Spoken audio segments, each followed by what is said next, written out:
السلام علیکم ورحمۃ اللہ وبرکاتہ۔ الحمد للہ رب العالمین والصلاة والسلام علی رسول اللہ اشہد ان لا الہ الا اللہ واشہد ان محمدا عبدہ ورسولہ۔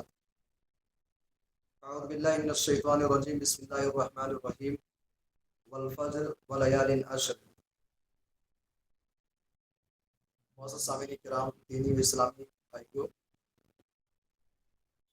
گفتگو کا موضوع ہے عشرہ ذی الحجہ فضائل و اعمال۔ اسی موضوع سے متعلق کچھ بنیادی چیزوں کو ہم جانیں گے۔ سب سے پہلے موضوع کو سمجھ لیتے ہیں، عشرہ ذی الحجہ۔ عشرہ ذی الحجہ فضائل و اعمال۔ عشرہ کا معنی کیا ہوتا ہے؟ عربی زبان کا لفظ ہے جس کا معنی ہوتا ہے 10، اور ذی الحجہ یعنی ذی الحجہ یہ مہینے کا نام ہے، اسلامی مہینے کا یہ 12واں مہینہ ہے۔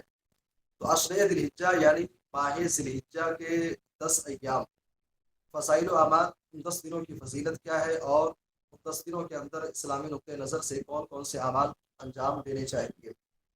تو عشرہ ذی الحجہ کو، اس موضوع کو آپ آسان الفاظ میں یوں کہہ سکتے ہیں کہ ماہ ذی الحجہ کے شروع کے 10 دنوں کی فضیلت کیا ہے، اور ان 10 دنوں کے اندر ہمیں کون کون سے اعمال انجام دینے چاہیے۔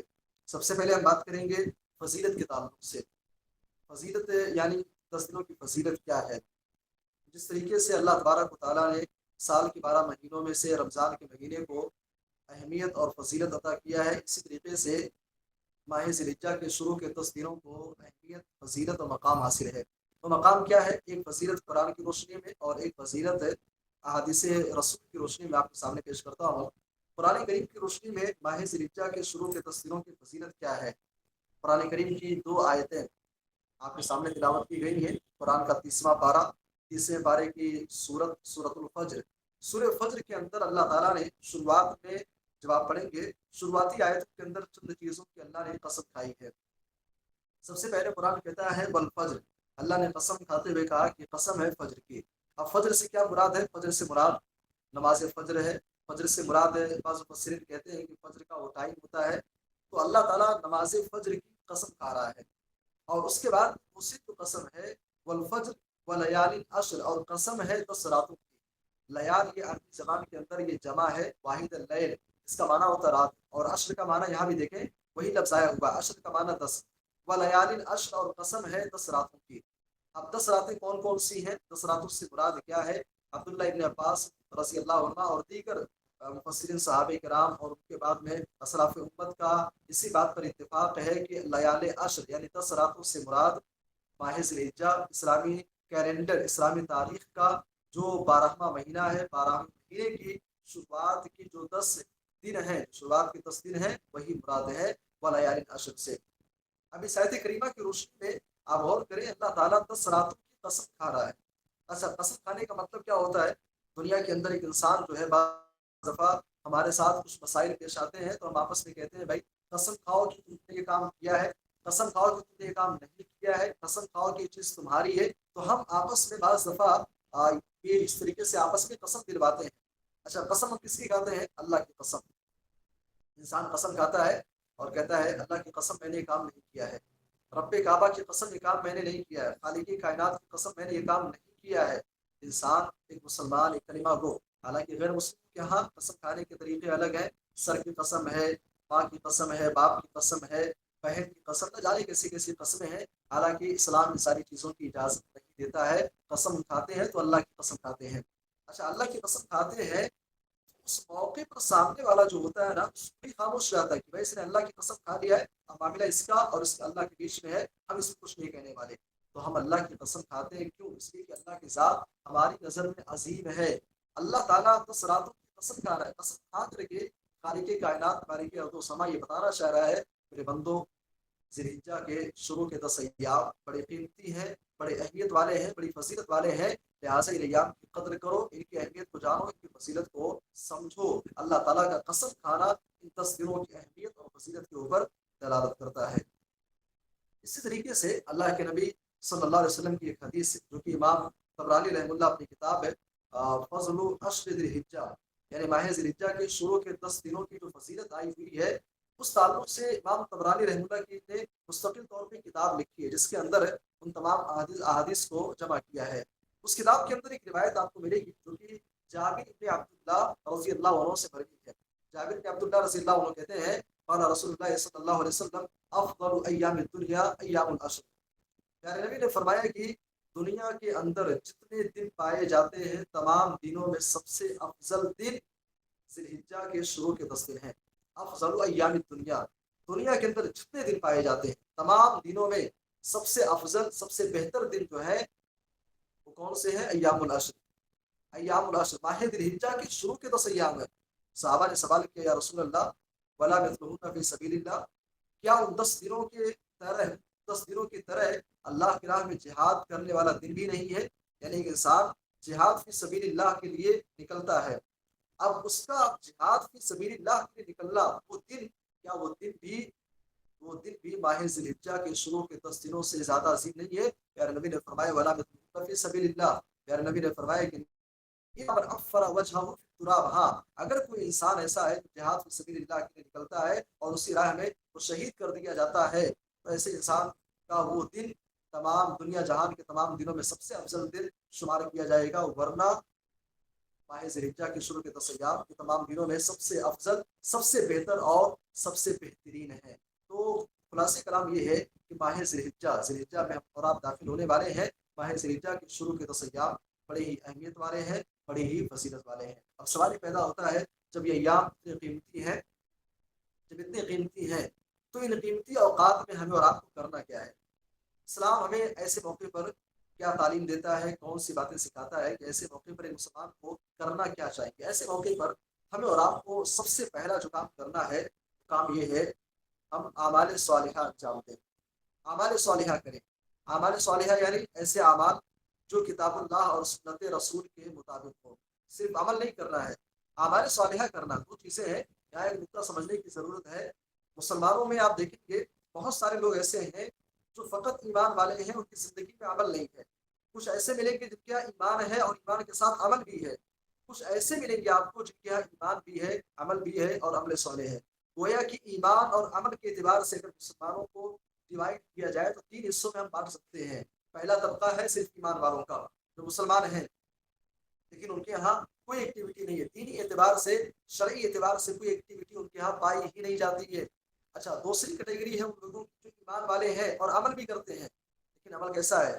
وہ اچھے کام بھی کرتے ہیں، یعنی سنت کے مطابق جو اعمال ہیں ان کو بھی کر رہے ہیں، جو بدعت و خرافات والے اعمال ہیں اس کو بھی کر رہے ہیں، وہ صحیح بھی کر رہے ہیں غلط بھی کر رہے ہیں، سب کچھ ان کے یہاں ہے۔ تو یہ دوسری کیٹیگری ہے۔ اور تیسری کیٹیگری ہے جن کے یہاں ایمان ہے اور عمل ہے، لیکن عمل کیسا ہے؟ عمل صالح ہے۔ عمل صالح یعنی ایسا عمل جو کتاب اللہ کے مطابق ہو، جو سنت رسول کے مطابق ہو۔ تو ہمیں عمل صرف نہیں کرنا ہے بلکہ ہمیں عمل صالح کرنا ہے، ایسا عمل جو کتاب اللہ کے مطابق ہو، نبی کے فرمان کے مطابق ہو۔ اللہ نے کیا کہا ہے، نبی نے کیا کہا ہے، تمام چیزوں کے کو سامنے رکھتے ہوئے قرآن و حدیث کے بتائے گئے اصول و ضوابط کی روشنی میں ہمیں ایک کام کرنے ہیں۔ مثال کے طور پہ یہاں عمل صالح کی بات آئی ہے تو چیزیں بھی عرض کرتا چلوں۔ مثال کے طور پہ جیسے نماز پڑھنا ہے، نماز ایک ایکٹیویٹی ہے، ایک عمل ہے، ایک کام ہے۔ اچھا، ایک انسان اسلام قبول کیا، ایمان والا ہو گیا، اس کے بعد نماز پڑھ رہا ہے، یہ اس کا عمل ہے، لیکن نماز کیسے پڑھ رہا ہے؟ نماز کیسے پڑھ رہا ہے؟ اپنے اہل علم کے بتائے گئے طریقے کے مطابق، اپنے من کے مطابق دل کر رہا ہے، کبھی مغرب کی نماز 3 رکعت پڑھ لیا، کبھی دل کیا 4 رکعت پڑھ لیا، کبھی دل کیا 5 رکعت پڑھ لیا۔ یہ عمل تو کر رہا ہے لیکن یہ عمل صالح نہیں ہے۔ تو ہمیں عمل ایمان کے ساتھ عمل نہیں بلکہ عمل صالح کرنا ہے۔ تو ان ایام کے اندر ہمیں اور آپ کو جو پہلا کام کرنا ہے عمل صالح کریں۔ کیوں عمل صالح کریں؟ آئیے ایک حدیث دیکھ لیتے ہیں۔ سنن نبی داؤد کی روایت ہے، عبداللہ بن عباس رضی اللہ عنہ حدیث کے راوی ہیں، وہ کہتے ہیں کہ اللہ کے نبی صلی اللہ علیہ وسلم نے فرمایا ما من ایام العمل الصالح فیها احب الی اللہ من هذه الايام، یعنی ایام العشر۔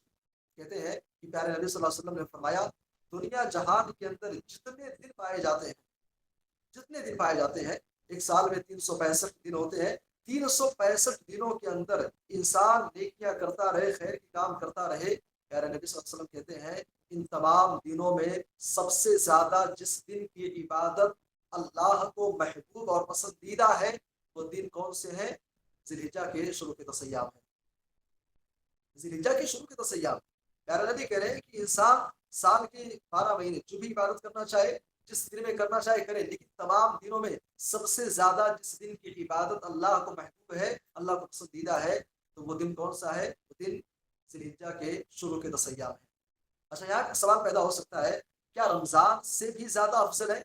رمضان کے دنوں کے اندر بھی کیا ہے انسان عبادت کرتا ہے، کیا رمضان کے اندر کی جانے والی عبادتوں سے بھی زیادہ محبوب ہے؟ آئیے اس سوال کا جواب جو ہے ایک بہت بڑے عالم گزرے ہیں شیخ الاسلام ابن تیمیہ رحمہ اللہ، ان کے زبانی سن لیتے ہیں۔ شیخ الاسلام ابن تیمیہ رحمہ اللہ سے اسی مسئلے کے بارے میں پوچھا جاتا ہے کہ ایہما افضل، کون سا بہتر ہے، ذی الحجہ کے شروع کے 10 دن یہ زیادہ بہتر ہے یا پھر ماہ رمضان کے آخری عشرے کی 10 دن جو ہے وہ زیادہ بہتر ہے؟ رمضان کا جو تیسرا حصہ ہے، آخری 10 راتیں ہیں، 10 دن ہے، وہ زیادہ افضل یا ماہ ذی الحجہ کے شروع کے 10 ایام یہ زیادہ افضل ہے؟ شیخ الاسلام ابن تیمیہ رحمہ اللہ جواب دیتے ہیں، کہتے ہیں کہ اگر دیکھا جائے اکارڈنگ ٹو نائٹس، رات کے اعتبار سے، راتوں کے اعتبار سے دیکھا جائے تو رمضان کے آخری عشرے کی 10 راتیں یہ دنیا جہان کی سب سے افضل راتیں ہیں۔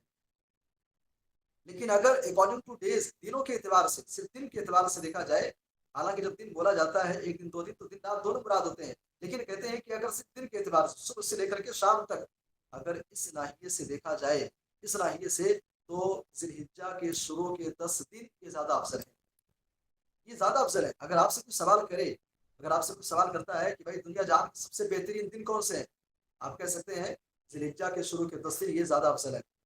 اچھا اگر آپ سے یہ سوال کرے کہ دنیا جہان کی سب سے قیمتی راتیں کون سی ہیں، سب سے قیمتی راتیں، آپ جواب دے سکتے ہیں ماہ رمضان کے آخری عشرے کی 10 راتیں یہ زیادہ افضل ہے، زیادہ بہتر ہے۔ شیخ الاسلام ابن تیمیہ رحمہ اللہ کے ایک شاگرد ہیں امام ابن قیم رحمہ اللہ، امام ابن قیم رحمہ اللہ کہتے ہیں کہ اگر کوئی شیخ الاسلام ابن تیمیہ رحمہ اللہ کے اس جواب پر غور کرے تو اس سے واقعی سمجھ میں آ جائے گا کہ آخر آپ نے ایسا کیوں کہا، ایسا کیوں کہا کہ ذی الحجہ کے شروع کے 10 دن یہ زیادہ افضل ہے، رمضان کے آخری عشرے کی 10 راتیں یہ زیادہ افضل ہے، دن اور رات کے اعتبار سے جو ڈیوائڈ تم نے کیا ہے، اگر کوئی غور کرے تو اسے جواب مل جائے گا۔ کہتے ہیں چونکہ ذی الحجہ کے شروع کے 10 دنوں کے اندر، 10 دنوں کے اندر بنیادی طور پہ اسلام کی تمام عبادتیں آ جاتی ہیں، بنیادی طور پہ رمضان کا مہینہ ہے، رمضان کے علاوہ دیگر ایام ہیں، تمام دنوں کے اندر بہت ساری عبادتیں ہم کو ملتی ہیں، لیکن ماہ ذی الحجہ کے شروع کے 10 دنوں کے اندر جو عبادتیں ہمیں نظر آتی ہیں وہ کسی اور دن میں اکٹھا نہیں ہوتی ہیں۔ کون کون سی عبادتیں ہیں؟ سب سے پہلے آپ دیکھیں 10 دنوں کے اندر، ایک تو جو پنجگانہ نمازیں ہیں، فرض نمازیں، فرض نمازیں ارکان اسلام کا دوسرا رکن ہے، یہ ہمیں 10 دنوں کے اندر نظر آتی ہے، سال کے تمام دنوں کے اندر ہے، لیکن یہاں چونکہ عبادتوں کو کاؤنٹ کر رہے ہیں نا، تو پہلے ہم دیکھیں ایک تو پنجگانہ نمازیں اس کے اندر آ جا رہی ہیں، دوسری چیز ان 10 دنوں کے اندر روزہ بھی ہم کو نظر آتا ہے، نفلی روزے ہیں اس پر آگے بات کریں گے، لیکن عرفہ کا روزہ، نماز ہو گیا، روزہ، اس کے بعد تیسری عبادت ہے جو 10 ذی الحجہ کو انجام دی جاتی ہے، وہ عبادت ہے قربانی کرنا، تو نماز بھی آ گیا، روزہ بھی آ گیا، قربانی، اور تمام کے ساتھ ساتھ ایک عظیم عبادت ارکان اسلام کا ایک اہم ترین رکن ہے جسے اور آپ حج کہتے ہیں، حج بیت اللہ، حج جیسا اہم فریضہ بھی انہی دنوں کے اندر، اسی ذی الحجہ کے شروع کے 10 دن کے اندر انہی دنوں میں اس کو انجام دیا جاتا ہے۔ تو بنیادی طور پہ 4 عظیم عبادتیں، نماز ہے، روزہ ہے، قربانی ہے، اور اس طریقے سے حج بیت اللہ ہے، یہ 4 بنیادی عبادتیں، عظیم ترین عبادتیں 10 دنوں کے اندر جمع ہو جاتی ہیں۔ ان کے علاوہ اور بھی بہت ساری عبادتیں ہیں، تو امام ابن قیم رحمہ اللہ کہتے ہیں غور کرے تو واقعی اس سے پتہ چل جائے گا کہ آخر ہے آپ نے ایسا جواب کیوں کیا۔ تو پہلا کام ہمیں یہ کرنا ہے کہ ہم اعمال صالحہ کریں، اعمال صالحہ نیک کام، اچھے کام، خیر والے کام، ایسے کام جو کتاب اللہ کے مطابق ہو، جو فرمان مصطفیٰ کے مطابق ہو، ان اعمال کو انجام دیا جائے گا۔ دوسرا عمل ان 10 دنوں کے اندر ہمیں اور آپ کو جو چاہیے، دوسرا عمل جو کرنا ہے وہ ہے ذکر و اذکار، اللہ تعالیٰ کا کثرت سے ذکر کریں، ذکر و اذکار یعنی سبحان اللہ، الحمدللہ، اللہ اکبر، اور یہ ایسی چیز ہے جس کے لیے الگ سے آپ کو بہت زیادہ ٹائم نکالنے کی ضرورت نہیں ہے۔ اگر کوئی انسان ٹائم نکالتا ہے فرض نمازوں کے بعد ہے یا اس کے علاوہ ہے، وہ بیٹھ کر کے ذکر و اذکار کرتا ہے تو کر دے، لیکن اس کے لیے اگر آدمی کیا ہے، آپ کہیں کام کر رہے ہیں، کہیں آپ کام کرتے ہیں، کام کرتے ہوئے بھی آپ ذکر و اذکار میں آپ مشغول ہو سکتے ہیں، مصروف رہ سکتے ہیں۔ خواتین ہے گھر کے اندر، وہ ٹائم جب وہ کچن کا جو ٹائم ہوتا ہے اس ٹائم پر بھی کیا ہے ذکر و اذکار کیا جا سکتا ہے، سبحان اللہ، الحمدللہ، اللہ اکبر، لا الہ الا اللہ۔ اللہ کے نبی صلی اللہ علیہ وسلم نے ایک حدیث کے اندر جب ایام عشر ذی الحجہ کے شروع کے 10 دنوں کا آپ نے تذکرہ کیا، اس تذکرے میں اللہ کے نبی صلی اللہ علیہ وسلم نے فرمایا فَأَكْثِرُوا فِيهِنَّ مِنَ التَّهْلِيلِ وَالتَّكْبِيرِ وَالتَّحْمِيدِ، یعنی نبی نے فرمایا کہ لہٰذا کثرت سے زیادہ تم تحلیل کرو، تکبیر کرو، تحمید کرو۔ تحلیل یعنی اللہ تعالیٰ کی لا الہ الا اللہ، اللہ تعالیٰ کی وحدانیت اقرار کرتے ہوئے معبود واحد اور حقیقی معبود ہونے کا اقرار کرو، اعتراف کرو، تحریر کرو، لا الہ الا اللہ، لا الہ الا اللہ محمد رسول اللہ، لا الہ الا اللہ، اس کلمے کا ورد کیا جائے، تکبیر اللہ اکبر کا ورد کیا جائے، اور اسی کے ساتھ ساتھ اللہ کی پاکی، اللہ کی حمد و ثنا، اللہ کی تعریف اور توصیف بیان کیا جائے۔ تو اللہ کے نبی صلی اللہ علیہ وسلم نے تصویروں کے اندر خصوصی طور پہ ذکر و اذکار کا آپ نے حکم دیا ہے، اور آپ نے تعلیم اور آپ کو نصیحت کی ہے۔ اسی لیے ہم دیکھتے ہیں صحابہ کرام میں سے تو عظیم صحابہ، نام آپ نے پہلے بھی سنا ہوگا، یہ واقعہ بھی آپ جانتے ہوں گے، امام بخاری رحمۃ اللہ نے اپنے صحیح کے اندر اس واقعے کو ذکر کیا ہے۔ عبداللہ ابن عمر رضی اللہ عنہ اور اسی طریقے سے ابو ہریرہ رضی اللہ عنہ، یہ دو صحابہ کرام جب ذی الحجہ کے ایام چالو ہوتے تھے، جب یہ دن آتے تھے، کان یخرجان الی السوق، دونوں کے دونوں بازار چلے جایا کرتے تھے، مارکیٹ میں چلے جاتے تھے، اور آواز بلند زور سے اللہ اکبر یہ تکبیر بلند کیا کرتے تھے۔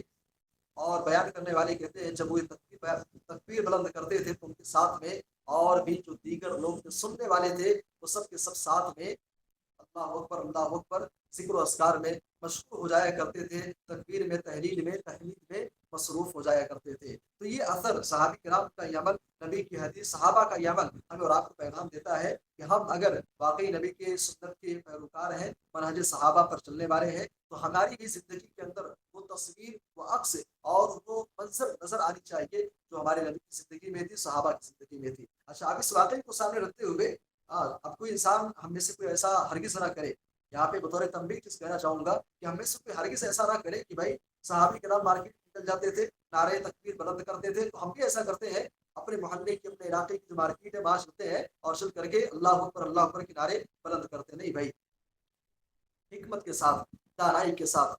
شریعت ہمیں اور آپ کو جہاں کئی ساری تعلیمات دیتی ہے، وہیں پر ایک چیز بھی سکھاتی ہے کہ حکمت اور دانائی کے ساتھ کام لیا جائے، چونکہ وہ دور ایسا تھا جہاں پہ اسلامک سلطنت تھی، جہاں پہ ایسے مسائل نہیں تھے، اسلامک سلطنت تھی، مسلمان تھے، کوئی مسئلہ نہیں تھا۔ ہم اور آپ اسلامک سلطنت میں، اسلامی ملک کے اندر نہیں ہیں، ہم اسلامی ملک کے اندر نہیں ہیں، لہٰذا اس طریقے سے اس واقعے کو سامنے رکھتے ہوئے اس پر عمل کرنا ہے تو کیسے کریں؟ آپ گھر کے اندر ہیں، گھر کے اندر آپ ذکر و اذکار اور اس طریقے سے تکبیر کا اہتمام کر سکتے ہیں۔ آپ دوستوں کے سرکل میں دیکھیں، دوستوں کا ایسا سرکل جہاں پہ کوئی فتنے کا شبہ نہ ہو، کوئی لڑائی جھگڑا اس طریقے سے اور مسئلے نہ ہو، آپ بآسانی وہاں بھی تکبیر کا اہتمام کر سکتے ہیں۔ تو دوسرا کام یہ کرنا ہے، تکبیرات کا اہتمام، ذکر و اذکار کا اہتمام کیا جائے۔ اسی طریقے سے ان 10 دنوں کے اندر اور کون سے کام کیے جائے؟ تیسرا کام، نفلی روزوں کا اہتمام۔ نفلی روزے یعنی ذی الحجہ کے ایام شروع ہونے کے بعد میں انسان 1 سے لے کر کے 10 تک اپنی طاقت کے اعتبار سے، استطاعت کے اعتبار سے، چاہے تو 1 ذی الحجہ سے لے کر کے 9 ذی الحجہ تک مسلسل روزے رکھنا چاہے تو اسے رکھ سکتا ہے، نفلی روزوں کا اہتمام کر سکتا ہے، یا پھر کم از کم عرفہ کے دن کے روزے کا اہتمام کیا جائے، عرفہ کے روزے کا اہتمام کیا جائے۔ ایک راوی ہے حنیدہ ابن خالد، حنیدہ ابن خالد اپنی بیوی سے روایت کرتے ہیں، اور وہ روایت کرتی ہے ازواج مطہرات سے، ازواج مطہرات سے حدیث روایت کرتے ہوئے کہتی ہیں کہ اللہ کے نبی صلی اللہ علیہ وسلم، قال رسول اللہ صلی اللہ علیہ وسلم یصوم 9 ذی الحجہ، سنن نبی داؤد کی روایت ہے کہ اللہ کے نبی صلی اللہ علیہ وسلم ذی الحجہ کی 9 تاریخ کا روزہ رکھا کرتے تھے، کہ ہمارے نبی کا عمل تھا۔ اور نبی صلی اللہ علیہ وسلم کا قول کیا ہے؟ نبی کا قول سنن ابن ماجہ کی روایت میں ہے، ابو قتادہ رضی اللہ عنہ حدیث کے راوی ہے، پیارے نبی نے فرمایا سیام یوم عرفہ احتسب انی احتسب علی اللہ، پیارے نبی نے فرمایا کہ عرفہ کے دن کا روزہ میں اللہ کی ذات سے امید رکھتا ہوں، اس ثواب کی امید رکھتا ہوں کہ اگر کوئی انسان اس کا اہتمام کرے، انی احتسب علی اللہ ان یکفر السنۃ التي قبلها والسنۃ التي بعدها، اگر انسان اس کا اہتمام کرے تو 2 سالوں کے گناہ اس کے مٹا دیے جائیں گے، 2 سالوں کے گناہ، ایک جو گزر چکا ہے اور ایک جو آنے والا ہے، جو گزر چکا ہے ایک سال اور جو آنے والا ہے 2 سالوں کے گناہوں کا کفارہ۔ لیکن کون سے گناہ؟ ایسے گناہ جو صغیرہ ہے، ایسے گناہ جو چھوٹے چھوٹے ہیں، کبیرہ گناہوں کے لیے اسپیشل طور پہ انسان کو توبہ کرنا پڑے گا۔ بہرحال تو نبی کا عمل بھی ہمیں ملتا ہے اور نبی کا قول بھی ملتا ہے، اگر نبی کا صرف قول بھی مل جاتا تو ہمارے لیے عمل کرنے کے لیے اتنا ہی کافی تھا، لیکن یہاں ہمارے سامنے نبی کا عمل بھی ہے، نبی کا قول بھی ہے۔ یار نبی صلی اللہ علیہ وسلم عرفہ کے دن کے روزے کا اہتمام کرتے تھے، تو ہمیں اور آپ کو بھی چاہیے کہ ہم نفلی روزے یعنی 1 سے لے کر کے 8 ذی الحجہ تک کوئی انسان رکھنا چاہے روزے رکھ سکتا ہے۔ اس بات کی دلیل کیا ہے؟ دلیل وہی حدیث مبارکہ ہے جس سے پہلے آپ کے سامنے عبداللہ ابن عباس رضی اللہ عنہ سے مروی پیش کی گئی ہے، جس کے اندر اللہ کے نبی نے فرمایا کہ سب سے زیادہ محبوب عمل جس دن کے اندر اللہ کے نزدیک ہے وہ ذوالحجہ کے شروع کے 10 ایام ہیں. ذوالحجہ کے شروع کے 10 ایام کے اندر کی جانے والی عبادتیں اللہ کو بڑی محبوب ہے. لہٰذا نفلی روزے انسان رکھ سکتا ہے، لیکن اگر یہ نہیں ہو سکتا ہے تو کم از کم عرفہ کے دن کے روزے کا اہتمام کیا جائے. اس طریقے سے ان 10 دنوں کے اندر ہمیں اور آپ کو اور کون سے کام کرنے ہیں؟ ان 10 دنوں کے اندر ایک کام یہ بھی کرے، گناہوں سے انسان کو چاہیے کہ کلی طور پہ اجتناب کرے، مکمل طور پہ گناہ سے. چھوٹے گناہ ہے، بڑے گناہ ہے، زبان کا غلط استعمال ہے کہ گالی گلوچ ہے، کچھ بھی ہو، کچھ بھی ہو، کسی بھی صورت میں انسان اگر کسی بھی طرح کے گناہ کا شکار ہوتا ہے تو ایسے موقع پر چاہیے کہ خصوصی طور پہ سال کے 12 مہینے جب تک انسان زندہ ہے، اسلام اور اسلامی تعلیمات یہ کہتے ہیں کہ آپ گناہوں سے بچیں، لیکن خصوصی طور پہ ایسے موقع پر انسان کو چاہیے کہ انسان جو ہے گناہوں سے بچے، گناہوں سے اجتناب کرے. چونکہ ذوالحجہ کا مہینہ جس میں داخل ہونے والے ہیں، ذوالحجہ کا مہینہ جو حرمت والے مہینوں میں سے ایک ہے. اور قرآن کریم کے اندر جب اللہ تعالیٰ نے حرمت والے مہینوں کا تذکرہ کیا، ان عدت الشہور عند اللہ اتنا عشر شہر فی کتاب اللہ یوم خلق السماوات والارض منها اربعۃ حرم. اللہ نے فرمایا کہ جب سے آسمان و زمین کی تخلیق ہوئی ہے، پیدائش ہوئی ہے، وہیں سے اللہ کے نزدیک مہینوں کی تعداد 12 ہے. منها اربعۃ حرم، جس میں سے 4 مہینے حرمت والے، 4 حرمت والے مہینے ہیں. اس کے بعد اللہ نے فرمایا فلا تظلموا فیہن انفسکم، ان مہینوں کے اندر اپنے نفس کے اوپر ظلم نہ کرو، اپنے نفس کے اوپر زیادتی نہ کرو. آپ تصور کریں، مہینوں کا تذکرہ ہو رہا ہے، اس کے بعد حرمت والے مہینوں کی طرف اشارہ کیا گیا اور کہا گیا کہ مہینوں کے اندر انسان اپنے نفس کے اوپر، اپنی ذات کے اوپر ظلم نہ کرے. تو ہمیں اور آپ کو بھی چاہیے کہ ہم ان ایام کے اندر خصوصی طور پہ گناہوں سے اجتناب کریں. اچھا، اجتناب کیوں کریں؟ گناہ تو گناہ ہے، اس سے ہر مسلمان کو بچنا چاہیے. سال کے 12 مہینے بچنے ہیں، لیکن خصوصی طور پہ کیوں بچے؟ خصوصی طور پہ اس کی وجہ یہ ہے کہ جس طریقے سے بہت ساری جگہوں کو فضیلت حاصل ہے، جس طریقے سے بہت سارے دنوں کو اہمیت اور فضیلت حاصل ہے. مثال کے طور پہ ایک انسان، آپ، ہم اور آپ اپنے علاقے کے اندر نماز پڑھتے ہیں. ہمارے علاقے کے اندر جو مسجد ہے وہاں پہ نماز پڑھتے ہیں، حالانکہ وہ مسجد ہے، اللہ کا گھر ہے، نماز پڑھ رہے ہیں. اچھا، ایک انسان، ابھی حج کا ٹائم ہے، بہت سارے لوگ پوری دنیا سے مکہ مکرمہ حج بیت اللہ کے لیے گئے ہوئے ہیں. آپ اپنے گاؤں کی مسجد میں، اپنے شہر کی مسجد میں نماز پڑھتے ہیں، اور وہی ظہر کی نماز ہے، وہی عصر کی نماز ہے، وہی مغرب کی نماز ہے. انسان مسجد نبوی کے اندر پڑھے، بیت اللہ کے اندر پڑھے، خانہ کعبہ کے اندر پڑھے، یا پھر اسی طریقے سے مسجد قباء کے اندر پڑھے، یا پھر مسجد اقصیٰ کے اندر پڑھے، تو جگہ کے چینج ہونے سے اہمیت، فضیلت اور ثواب کے اندر اضافہ ہو جاتا ہے. اسی طریقے سے ایک انسان اپنے گاؤں کے، اپنے شہر کے چوراہے پر بیٹھ کر کے جھوٹ بولتا ہے، جھوٹ بولنا تب بھی گناہ ہے. اور وہی انسان اٹھ کر کے مسجد کے اندر آتا ہے، اللہ کے گھر میں بیٹھ کر کے جھوٹ بولتا ہے. انسان یہاں بھی گناہ کر رہا ہے، لیکن اس گناہ کے اندر اور زیادہ سختی اور زیادہ خطرناکی پائی جا رہی ہے، کیونکہ گناہ کا کام جو ہے وہ بیت اللہ کے اندر، اللہ کے گھر کے اندر بیٹھ کر کے وہ انسان کر رہا ہے. ذوالحجہ کے شروع کے 10 دنوں میں جو کام ہمیں کرنے ہیں، اس میں سے کام یہ بھی ہے، اللہ کے نبی نے فرمایا اذا رأيتم هلال ذي الحجة وأراد أحدكم أن يضحي فليمسك عن شعره وأظفاره. جب تم میں سے کوئی ذوالحجہ کا چاند دیکھ لے اور قربانی کا ارادہ رکھتا ہو، اسے چاہیے کہ بال اور ناخن سے رک جائے.